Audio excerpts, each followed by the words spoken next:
Welcome to another episode of Mobile Technology Spotlight, sponsored by Samsung Electronics and presented by Public Safety Insight. Samsung is committed to supporting public safety and helping first responders use technology and resources as a force multiplier, including supporting officer wellness and resilience. I'm Scott Hogue, and today I'm joined by two incredible guests. Both have powerful personal stories of survival and resilience, and today we're going to focus on the critical importance of officer wellness, healing after trauma, and how technology and support systems play a role in recovery.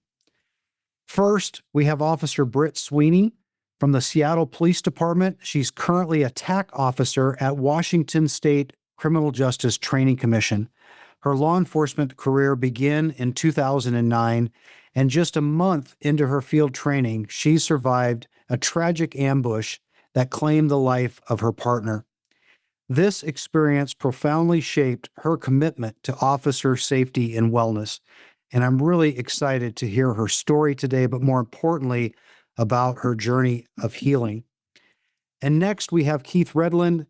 Keith is the Director and Head of Public Sector and Safety at Samsung Electronics. With over 2 decades of experience in technology sales and a background in law enforcement, Keith brings a unique perspective to his role. He also serves currently as a Reserve Deputy Sergeant with the Oakland County Sheriff's Office in Michigan. This dual experience in technology and public service positions him to effectively bridge the gap between innovative solution and frontline needs. Well, Britt and Keith, thank you so much for being here. To start off, I wanted to just have each of you talk to the audience a little bit about what you're doing today. So, Britt, could you tell us a little bit about where you're at right now? First I want to thank you. Always an honor and a privilege to be invited to speak. But currently, and where I'm at, even as we do this recording, is we call a TAC officer at the Washington State Criminal Justice Training Commission in Burien, Washington, at our headquarters, and I teach and train recruits from all local jurisdictions. Great, thank you for that. And Keith, tell us a little bit about what you're doing right now. Yeah, Scott, this is again fantastic to participate in this discussion today. I am actually I'm sitting in Washington, D.C. right now. I actually lead the public sector and justice team for Samsung, which really means my team is focused on how does mobile devices play a critical role in helping the first responders do their work. That's in short. But I wear 2 hats. Not only am I with Samsung, I'm also on our sheriff office team. I am a sergeant in our IT and innovation division. So I lean forward-leaning into technology that is on the cusp of coming into any law enforcement agency. So having that experience and that practitioner experience allows me to kind of look at what's coming on the forefront, but also how can it apply in the real world. Well, thank you for that. As we have just concluded Police Week, I think this topic that we're going to talk about today should be in everyone's mind, and that's officer safety and wellness. We're going to talk about, a critical incident that Britt was involved in, but also as important is how that is handled after the fact. How does the agency take care of the employee after the incident happened? So to start, Britt, could you just take a little bit of time and sort of walk us through your incident and what happened? Absolutely. I've been with Seattle Police for 16 years, and I did mention that I'm currently teaching at the academy. I should say that I'm on loan from my department here, so I am still an officer with the Seattle Police Department and have been for 16 years now. In 2009, at the onset of my career, I graduated from the academy in August of 2009, went on to do about 6 or 8 weeks or so of post-academy training with Seattle before hitting the street for the field training portion of my career. And I started field training on October 2nd, 2009, and had 18 rotations, which is a normal rotation. We do 3 rotations, or we did at that time do 3 rotations with Seattle, each one, of course, progressively getting more harshly graded, if you will. I had finished my first rotation about late October. And October 30th, I started with my second rotation officer, Tim Brenton. So October 30th, first night with Tim. And then, of course, subsequently, October 31st, Halloween, my second night with Tim and my 20th shift ever in uniform. We were assigned, or I was assigned that evening, or in a night shift with him for us was about 7 p.m. to 4 a.m. That night was a Saturday night, 2009 Halloween, and it was setting up to be a great night. And there was a lot of things going on, not just being Halloween, but it was also 1 year anniversary of a gang shooting that had happened. So we were kind of on high alert for that. So it's just promising to be a busy night as well, which of course, as a student officer, it was exciting.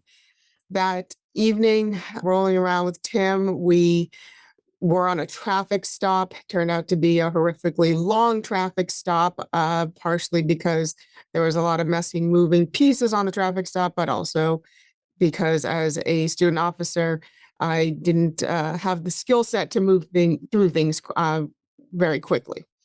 Needless to say, the traffic stop ended and it was about 10 o'clock at night.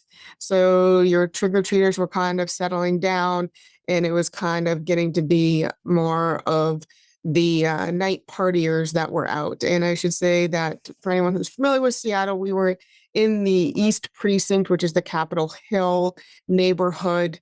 At the time that we were patrolling, we were actually in the more Leschi neighborhood, which is a higher end neighborhood that overlooks Lake Washington, real nice houses, a little more urban housing rather than commercial area. We had just finished up the traffic stop, again, about 10 o'clock p.m., and Tim asks me to pull over so that we can debrief this traffic stop I had just conducted. I found a spot on the side of a very small side road that wasn't actually even a parking spot. It was the opening to a driveway to a small apartment building, but I knew we'd be sitting in the car. So I just kind of sat and blocked this location and sat and had Tim go over line by line all the items that he wanted to discuss with me from this traffic stop. As we sat there, my head was, on a swivel, very aware of everything that was going on around me. There wasn't a whole lot. It was ambient lighting because, again, side street, nice houses. And to this moment, again, I was driving at this time that we drove Crown Vic. So I was in a Crown Vic. Something drew my attention toward my driver's window. I started to kind of turn my head to acquire what I had heard. And before I could even get my head fully swung around to see what was out there, I was met with a large muzzle flash blast and the most intense smell of gunpowder. The combination of those three things makes you move pretty darn quick. I had managed to kick my hips up enough in the vehicle to kind of lean down towards the center console of the car, if you will. So where the computer was and the in-car mic and such. And as I'm doing this, we just continue to take on more and more gunfire. With each blast that I heard, I just kind of dug myself deeper into the car until the firing stopped. Once I heard it stop, I did make a radio communication to let dispatch know that we had shots fired. It was not a super audible radio transmission, but I did get out on radio to at least alert that something was going on. When I sat up, I tried to acquire what this threat was that had just come after us. And there was nothing in front of me. It was at that point that I noticed in my side rearview mirror that there were headlights backing up down the street, and exited the patrol vehicle, realizing that this is where the gunfire had come from. I was able to fire back at the vehicle. the vehicle proceeded to do a K-turn using a driveway that was opening. It was, again, like I said, a very small street that you couldn't really get many cars down. It was really about one lane. The car manages to turn around and drive out of the area. At this point, I realized that whether I had injured the shooter or not, it wasn't enough to neutralize them, and that they were probably going to come back around and flank me. I went to the front of the car to take kind of some cover. At this point, I'm making more radio transmissions to let dispatch know where we were, what had happened, and get medical en route. It was at this point I had looked into the windshield of the vehicle, being in the front of the vehicle, and realized that Tim had suffered injuries and was not had not survived the ambush. Realizing I was on my own at this point and that I was essentially being hunted, I took deeper cover into the parking lot of that apartment complex just to get away from the patrol car and take just deeper cover. I continued to make radio transmissions and started to come up with a game plan of where I was going to go to take deeper cover, since I was still super exposed and, again, had no idea where or why this had come about. While I was coming up with my plan, I the cavalry arrived, the blue wave, as we call it, and I was contacted by another officer. Had found me kind of up in the parking lot, taking cover up there. He had asked me if I was injured. I informed him that my head hurt. I knew I had been hit on the top of the head. I heard him talking to another officer and mentioned she's been hit in the back. And at that point, I didn't feel anything on my back, but I just made the assumption that adrenaline was taking over, and I just didn't feel that injury yet. I was advised to holster my weapon and head down to the medic unit. And at that point, I heard the two clicks of my retentions into my duty weapon. And honestly, I threw my hands up in the air and said, expletive, I quit. And I walked off and shrugged everybody off while everybody kind of chased me down to do a buddy check. As it turned out, I had sustained a grazing wound across the top of my head and one up the middle of my back, catching all but the very last layer of my Kevlar right up just at the base of my neck. I can only assume that it was probably the second round that was fired as I was turning and taking cover into the vehicle. That was that round. At this point, it was kind of the start of the mental aspect of my game. While that, the survival of that portion was obviously pretty intense, I really kind of had no idea that the hardest part was to come in the next years of the mental health part of this journey. This is a harrowing story. Thank you for sharing that with us. After the incident happened, what were some of the immediate challenges that you faced physically, mentally, emotionally? You have this story or this incident that happens, your partner is killed, and fast forward 30, 60, 90 days. For someone who's just gone through a critical incident, what is it that they should expect, or what did you expect, or what happened after this incident for you? There's a lot of pieces to this that I think played in that are hard for me to speak to, only because, of course, as I mentioned, 20th shift ever in uniform, brand new to the Seattle Police Department, really didn't have any strong bonds yet on the department. And so I think that made this in some ways twice as hard, because I didn't know what normal was, and I never got to know what normal, I still this day don't know what normal is, right? I'll never know that. I didn't have a baseline to try to compare to.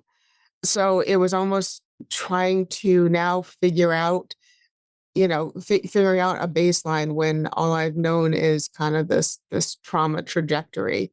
I think that from, what I can speak to with my experience, one of the hardest parts was still having to and this is again, was by me, my own doing, not necessarily my department or anybody else, but trying to feel like I still had to prove myself, yet try to heal from something so horribly, tragic with losing, a training officer, or my training officer losing an officer on my department, and, undergoing such a horrific attack. I think it might have been one thing if it was, a horrible, car accident or something, even to that level, but to be ambushed, this was, like I said, 15, 16 years ago, ambushes on officers, weren't as common, sadly, as they are today.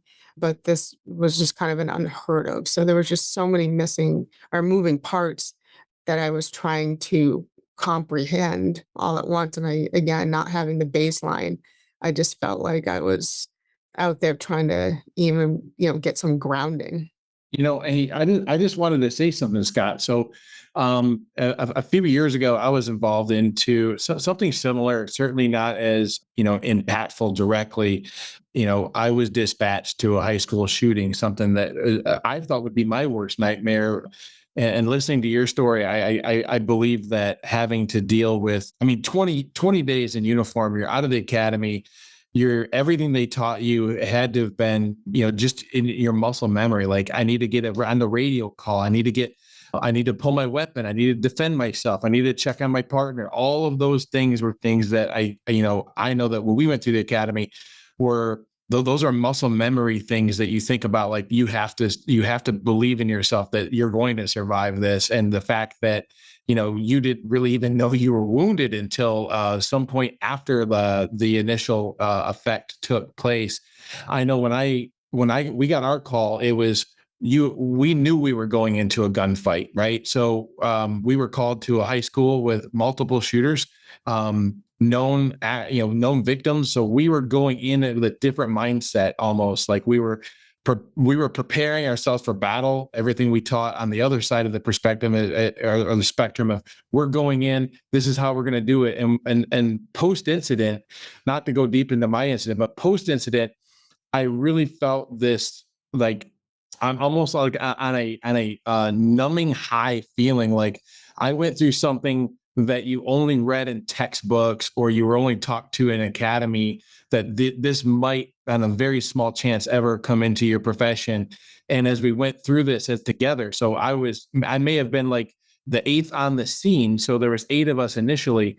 Within a very short period of time, there were 200 of us, and the scene became really a massive craziness ball of, like, who's in charge, what did you do, and it was just an ongoing. It almost like it was just, to me, confusion. We were part of the team, but yet we were still doing other roles and responsibilities. That night, not only did we make access, or that day, not only did we make access to the school, I was landing medical helicopters, something they never taught you how to do in the academy, right? So I've done traffic direction before, but landing a medical helicopter was a first for me. So it was just interesting. And then post event, I would say that our agency really leaned into peer support. We had required post-event sessions where we just got to get together. Anybody who arrived at that event got to get together and just yell out whatever was on our mind, whether it was hatred and sadness, happiness, everything that we saw, that we just, know. I thought that was very helpful for us, because we got to hear from the EMTs that responded to, even parents that were there to support us. It was just really, to me, the first step in recovery is just getting everything off of our mind. But I just wanted to include that, because I know it's a little bit slight different twist on what, Britt, you went through, your horrific incident. Just so proud of you, man. I think about, like, what you did. It was like, that is, like, just amazing how you were able to collectively get your, SHIT together to go and say, I gotta protect Tim, and I got to do whatever I can to protect your own rear end in that incident. Thank you for that. I do attest every bit of what occurred to my training. And it's one of the reasons why I'm grateful to be in the position I'm at. And I outright tell the recruits that, I'm hard on them because this may be all that they get when they get out there. Yeah, I had a couple more extra weeks after my academy training, but a lot of that was learning our report writing system and learning how to do traffic control and all the SPD specific stuff that, not necessarily the tactical survival stuff. So it's definitely, like you said, you don't do traffic control of learning how to land helicopters, but yeah, all of a sudden there you find yourself in these situations and having to figure it out. So thinking back, you talked about going to your SISM debrief, where you got to kind of sit around with everybody who was at the event and get to talk about it and such. That's obviously things that are a lot more common today. And I'm grateful to say that our department has really come out strong with their wellness and their critical incident stress management team and their peer support and everything else. And, sadly, it just was not, even 15, 16 years ago, it just was not as big of a thing. And a lot of it was my own doing, but, police work was still, you rubbed dirt in it and you got up and you went and you kept going. And that wasn't necessarily pushed by my department so much, but it was a definite, push that I felt that I wasn't allowed to be bothered by this, I guess I'll say, because, I physically walked away from this event. And so I thought if I physically could walk away, I wasn't allowed to be mentally affected. Right, right. And you're right. I mean, when I think about our event that I experienced was in 2021, just a few years ago, and yours was back in 2009. So I mean, just the peer support and mental support and wellness has come so far in such, and actually 10 years is a long time. If you think about all the officer related deaths and injuries in that 10-year time frame of how many officers struggled maybe in their path, finally, I think the industry is leaning into it and in a way that allows, people like you to tell their story. And really, your story is one for healing, in my opinion, but also for life-saving training for the future recruits that we are responsible for. Yeah, no, 1,000%. And, I, looking back, I need to take ownership of the fact that I didn't let myself and I didn't take advantage of even the little bit that we did have. And so, but the problem was is I didn't know what I didn't know. And I didn't know that that was okay. I didn't know, the only thing people kept telling me was nobody would blame you if you quit. Nobody would blame you if you left. And like, nobody wants to, I didn't want to hear that. I didn't want to hear, the words quit. Quit's a bad thing, right? Quit's like, that's not admirable. And so it was almost like the more people that said that to me, instead of like people saying, hey, nobody's going to judge you if you go to these, debriefs, these, peer support debriefs. No one's going to blame you if you reach out to these, instead of, and again, people did their best. I don't, everybody had the best of intentions with me, but yeah, like you said, I mean, 10 years in the world of wellness, I think just in general, but the wellness in law enforcement specifically, it's, I mean, gosh, we've just come leaps and bounds, which is great, but sadly, it's because I think we've lost a lot in that time.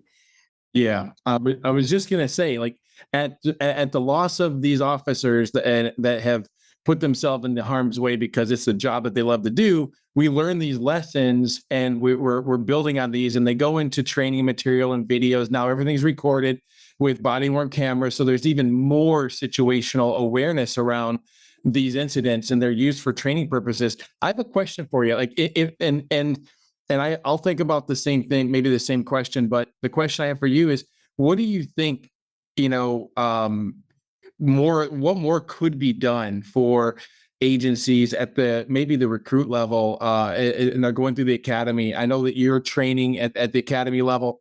What would you like to see more agencies adopt, or even from a legislative standpoint, what can more people do to support wellness? And I'll go first, actually, because I thought of this question and deeper when I was asking it to you. But when we were post-incident for us, our Sheriff Mike Bouchard, said, you know, this is how you can support our officers. I mean, it's great receiving food baskets and coming by our sheriff department and hugging us, but we need more legislation to support peer support, resources for social workers that come in and help us, the front line, because we're victims too, not just those victims that were involved in the incident, but those of us who had to respond.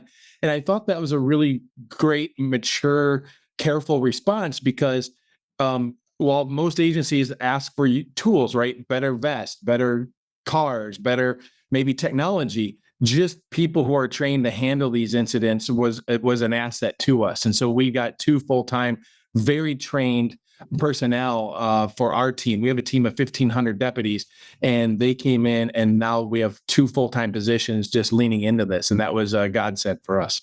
That's awesome. Good for your agency. Wow. You know, it's funny because you asked that question and man, my brain started spinning kind of quick of like, what, what do we need? Because I will say that, of course, Seattle's in a bit of a rebuilding phase at this point. The last few years have been really hard for us with everything that law enforcement went through. And so even with that, though, the department has really, really done a great job, like I said, with their wellness unit. We have a whole unit. I'm not sure how many we have in that unit at this time. But the fact that we have a whole unit, it is separate from any of our other buildings. It's not, in the basement of the headquarters or anything like that. It's a completely separate building, which I think is great. It makes it just separate from the department, because there's still a lot of that shame of people not wanting to be seen going to these places and such. I do think what I wish my department had, and I think departments would benefit from, is a full-time therapist that's on site that understands the law enforcement. I know that there's a couple departments of surrounding agencies that have it, and I've heard so many officers that will just all of a sudden kind of have some time and see if they can sneak in and have an appointment. And I use the word sneak in. I shouldn't, because I don't mean that in a way of not wanting to be seen going in, but because they have kind of a last minute opening. I think one of the hardships is that as officers, we don't want to reach out to therapists because we always think that they're not going to understand us. And I think if you have somebody who's in that law enforcement world, it mitigates and makes it a lot easier for an officer to go and find somebody right away, that they don't feel like they have to vet and say, oh, is this person trustworthy and such.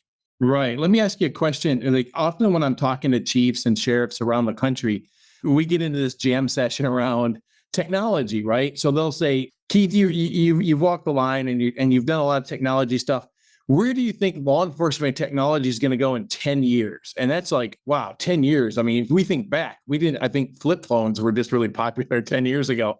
So you think in like the spectrum of even automotive manufacturing. But I always flip it back to the chiefs and the leaders and say, what would you like to see in 5 years? Because 5 years is manageable. 10 years is like terrestrial level. If you think about it, like, wow, I mean, I can barely think, 1 month ahead of me sometimes. So in what you had went through and where we are today. So like you said, we went leaps and bounds from 2009 to where we are today. In 5 years, where do you think, law enforcement leadership or communities can do more to support officers involved shootings, or just some of the trauma that comes with the work? Is there anything in your mind that can go, well, gosh, we could do, maybe technology, for instance, let me give you an example. So I was just thinking as you were talking, situational awareness is critical. Like when we're, and I'm just going back, playing your story in my mind. I even went to your the actual location of your event while you were talking on my computer, and I was looking through, going, gosh, we've all had that call over the radio saying, "Hey, I need help," or "I need," and you only get like a weird fraction of a sentence out when you're talking, and you hope the dispatch can decipher that and go back and replay it. What we're seeing in this space is one of the number one uses of technology. Part of it is a plan with wellness. Is where am I? Where am I all the time? Whether it's like most agencies know where their police car is, right? And that's super critical because you do a lot of work from the car. But when you step out of that vehicle, where are you? And how can I find you? Because it's the most important life-saving resource that we have to ourselves is, how can I find Keith? And how can I get him the help he needs without using radio traffic? So that's just an example. In the next 5 years, I believe a game changer for us in law enforcement will be, in your situation, maybe a wearable that it shows your biometrics. It shows, hey, Britt's resting heart rate is here at usually like a 60 or 65, 70, but all of a sudden she's pounding at a 160 to 190. Something's going on with her, whether it's a health issue or a critical incident that she's not able to call out. And I think as AI and technology develops, that's going to be a force multiplier for our health and wellness in this profession. No, that's pretty cool. And, obviously that's your realm of thinking sometimes, like what you just said is mind blowing to me. I'm like, wow, I didn't, I would have never thought about anything with biometrics. I will say that the idea of a wearable that has more GPS type capabilities, I think would be huge. And it's funny because I know that as officers, we're always like, oh yeah, Big Brother's watching us, blah, blah, blah. And we can be our own worst enemies with that. And, what I think about, back to my incident, is they had just come out in Seattle with GPS on cars. And of course, that rubbed a lot of officers the wrong way. And so they felt that was, Big Brother watching and to be judged. And of course, all these negative ramifications. I am just extremely grateful because that night, when my transmissions weren't completely audible as far as our location, the dispatcher was able to ping the car and use the GPS so that they got people going that way faster than what I could even get out on radio with. I think that it is very common and very often that officers, we get to calls with our cars, but we don't stay in our cars. We get out of our cars, and things are very fluid and they move fast. And, I always tell recruits, like, you need to let dispatch know that what your location is, that you're doing an area check on foot, et cetera, and let them know where you are, because it doesn't matter if you scream out help on the radio. Everybody runs to the patrol car. Everybody runs to the address, so I am 1,000% about something that's a wearable, whether it's something that's, I don't know, in your radio or in your body cam, or, something completely different, like you said, that. Yeah. And I just think about, I think about in your position when you're training new recruits, and we all know and have had the experience now, our new recruits ushering into this profession, they only know mobile technology, right? They only know because these are young whippersnappers, right? That are coming in, and they're like, wow, what is this big looking computer in the car? Like I'm used to like a tablet or a smartphone. So I think as technology ushers in this type of service, younger, tech savvy law enforcement professionals are actually requesting it. They're like, hey, my mom and my dad have been watching Life 360 on me for the last 10 years of my life. You mean you don't have Life 360 at the police department? Yeah. No, it is so true.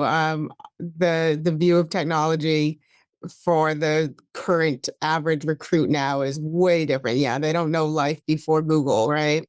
Right. So definitely something, And I always say in all aspects, in all realms, the world is been a lot kinder to law enforcement as far as understanding that we aren't robots, that we don't just, get into a shooting, that morning and go back to shift that night. They are starting to see that we are empathetic, feeling human beings.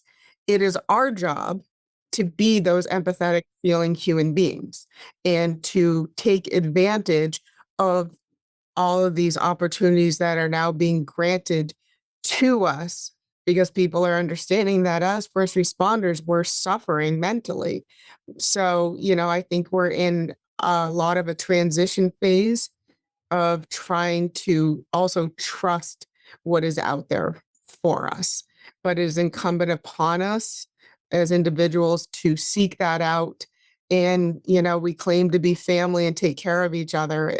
So it's incumbent upon each of us to, push each other to take advantage of what's, out there now with in regards to mental wellness, our mental health and wellness with law enforcement for sure.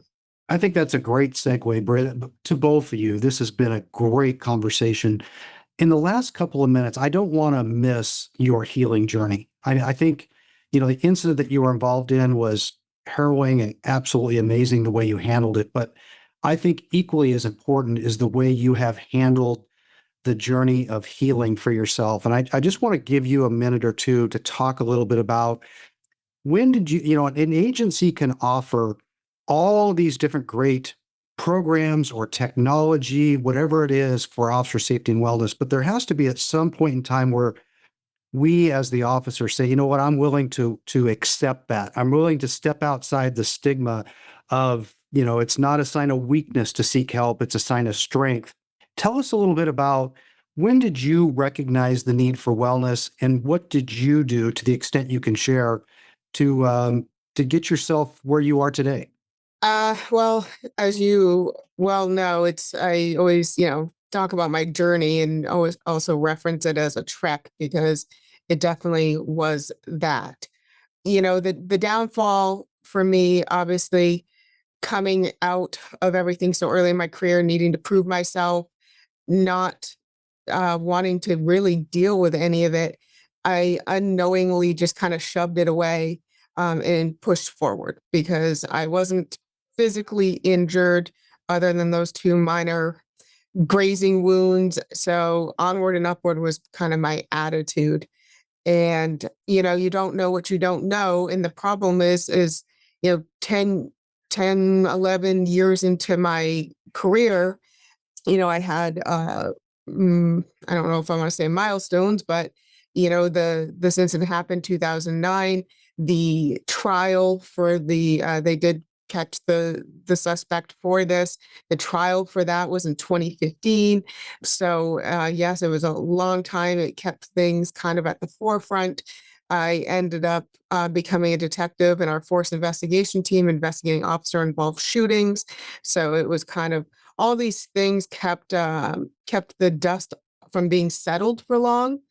And instead of cleaning up that dust, I just kind of kept letting it hang out there. Again, all hindsight being 2020, and sadly, I think that a lot of us get to this point before going to get help, we hit rock bottom.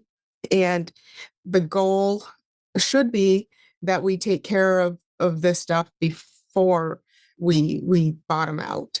But in 2022, so we're talking heck 13-ish years after, surviving this incident, I hit rock bottom. It was a culmination of many parts, things going awry. Of course, it was a tough time with COVID and the George Floyd protests and everything going on in law enforcement. I was getting called out nightly, seeing my friends being injured, investigating a pretty intense officer involved shooting at the time that my department had been in, and things just on the personal side of my life weren't strong enough to kind of carry through. So all of my pillars were just failing me, and I bottomed out. And you mentioned that we need to have the ability to not not see a stigma with going to get help. The problem is when you're bottomed out, you're not even able to see clearly, the normal day to day. So to have the strength to say, oh, I shouldn't have the stigma of going to get help. Unfortunately, my bottoming out came to me with a gun to my head and ready to call it quits on life. I managed to get through that moment in time and was blessed and so lucky to have a therapist who was actually retired law enforcement who managed to see through all of it and gave me the thought of that it was time to deal with all of this, that this dust was never going to get cleaned up if I didn't take action, and suggested residential treatment to me. It was probably one of the most embarrassing times in my existence because honestly, I was clearly so caring more about my ego than my mental health and wellness, and just unable to see that none of this was going to matter if I wasn't able to overcome everything in my existence with this trauma that had just finally eaten at me. It was a bit of a path to convince myself to go to residential treatment. I will admit that I knew in the back of my mind from the second she said it that it was something that I needed, but I still fought it. Again, when you're in your darkest of dark times, it takes just the movement of the earth to get you to see anything clearly. So it was a really tough time. Needless to say, I am so darn blessed to have gotten connected with Chateau down in Utah, which focuses on first responders, specifically law enforcement. And I got to spend, and I say got to because it really is such a blessing, 40 days down there just to unravel or start to unravel all of this trauma that had, accumulated. Because it's not just the one incident that's the problem. The one incident, yes, happened, but you have, your previous whatever years that lead you up to that and how you deal with that. And then, of course, I kept going on the job. That wasn't the only, semi-traumatic thing that had happened. So I was able to come out the other side of that a much stronger individual. And I'm not, you don't heal from trauma. You learn ways to deal with it. And that's where I have the strength now. So I often reference, you have your duty belt that you put on to go to shift. Every day I put on my duty belt to deal with life and be strong mentally and be, healthy mentally. Britt, thank you so much for sharing that. It's it's amazing what you've again, the incident, but almost more importantly, the way that you have handled the after the incident, the way you've taken care of yourself. Your story is inspiring, and hopefully it'll be inspiring to others. As we wrap up today, I want to give each of you just a couple of moments to talk about what would you like to leave the audience with as it talks about survival, resilience, and the importance of never walking, that road alone. You've both been involved in some very significant, critical incidents. What would you leave the audience with? And Keith, I'll start with you, and Britt will close out with you. Yeah, it's a great question. Take advantage of everything that your agency and your family is willing to give you. The support and the outpouring is pretty amazing when you go through it. I would say for me, it was leaning into my faith. I had to come to a belief that I was put in that position for a reason. I was on duty for a reason. I was able to respond in healthy and well mindset for a reason. And so that helped me and still helps me cope with being sent to any scene that is completely tragic. But I'm also happy that I have a great support team at the sheriff office, but more importantly, my family, and just being able to willing to openly speak to them about any feelings. So thank you for the question, Scott. You bet. Britt? Yeah, I want to echo some of what Keith just said and what I kind of said earlier is I'm a big believer that the world is finally hearing us as law enforcement and hearing that, we're needing some wellness and some mental health outlets, and that we're not these, robots that go and plug in overnight at the precinct and come back out to do shift the next day. Um, and we are not, so I encourage people, don't be a victim. You're not a victim. Yeah, we are given all these resources now. It is your job to take advantage of them.